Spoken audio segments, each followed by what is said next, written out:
இன்றைக்கி BLDC pump ரொம்ப பிரபலமாக போய்கிட்டுருக்கு. சைனாலேருந்து இறக்குமதி பண்ணி போடுறாங்க.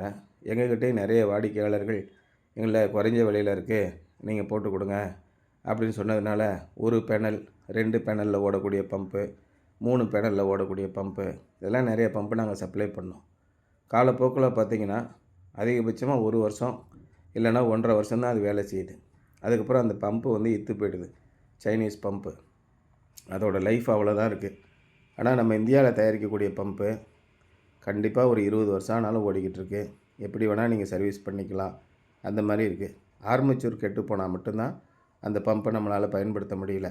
மற்றபடி காயில் எத்தனை மணி வரை கட்டிக்கலாம், பேரிங் போயிடுச்சுனாலும் மாற்றிக்கலாம், புஷ்ஷு ஷாஃப்ட்டு போனாலும் மாற்றிக்கலாம், இம்பல்லர் போனால் மாற்றிக்கலாம். அந்த மாதிரி இந்தியன் பம்ப் இருக்குது. ஸோ ஒரு பம்பு ஓடக்கூடியது வந்து அந்த போரில் வரக்கூடிய தண்ணி, அதில் மணல் கலக்காமல் இருக்கிறது, இந்த மாதிரி பலவிதமான காரணங்களால் இருக்குது.